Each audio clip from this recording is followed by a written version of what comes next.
என் girl friend வந்து முன்னாடிலாம் என்கிட்ட சூப்பரா பேசிட்டு இருப்பாங்க. ஆனா இப்ப என்னன்னு பாத்தீங்கன்னா சுத்தமா பேசுறதே இல்லை, எனக்கு கண்டுக்கவே இல்லை. அது ஏனே தெரியல. இது எதனால தெரியுமா? இது மொத்தம் ரெண்டுவே இருக்கு. ஒன்னு வந்து பாசிட்டிவ், அனதர் ஒன் வந்து நெகட்டிவ். பாசிட்டிவ் என்னன்னு தெரியுமா? ஸ்ட்ரெஸ். உங்க கேர்ள் ஃப்ரெண்ட் வந்து உண்மையாவே ரொம்ப ஸ்ட்ரெஸ்டா ஃபீல் பண்ணுவாங்க. அதனாலதான் உங்களுக்கு வந்து அவங்க டைம் கொடுக்க முடியாம போகும். அடுத்து வந்து பிஸி.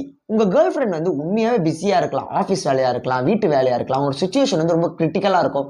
அதனாலதான் உங்களுக்கு டைம் ஸ்பெண்ட் பண்ண முடியாம இருக்கும். அடுத்து வந்து ட்ரஸ்ட். என் பாய் ஃப்ரெண்ட் கிட்ட நான் பேசலன்னா என்ன, அவன் என்ன நினைச்சிட்டே இருக்க போறான், நான் அவனை நினைச்சிட்டே இருக்க போறேன். நான் ஒன்னும் பேசாம இருந்தா எங்க லவ் இல்லாம ஆயிடாது. நான் பேசவே இல்லைனாலும் நான் திடீர்னு என்னைக்கு பார்த்தாலும் அவன் என்கிட்ட அதே ட்ரஸ்டோட தான் இருப்பான். இது வந்து உங்க கேர்ள் ஃப்ரெண்ட் வந்து உங்களை அதிகமா நம்புறாங்கன்னு அர்த்தம். செகண்ட் நெகட்டிவ் சைடு என்ன தெரியுமா? உங்க கேர்ள் ஃப்ரெண்ட் உண்மையாவே பிஸியாவே இருக்க மாட்டாங்க. ஆனா உங்களுக்கு அவங்க மெசேஜும் பண்ண மாட்டாங்க, ஒரு கால் பண்ண மாட்டாங்க, ஒரு டெக்ஸ்ட் பண்ண மாட்டாங்க. இது எதனால தெரியுமா? உங்களை வந்து அவங்க டிஸ்டர்பா நினைக்கிறாங்கன்னு அர்த்தம். இவன் கிட்ட போனாலே நம்ம கிட்ட சண்டை போடுவா, நம்ம இவங்க கிட்ட இருந்தாலும் டார்ச்சரா இருக்கு, சரி கொஞ்சம் இவனை விட்டு விலகி இருந்தா நம்ம ஃப்ரீயா இருக்கலாம் அப்படின்னு அதுக்கு அர்த்தம். அடுத்து வந்து பாத்தீங்கன்னா ஒரு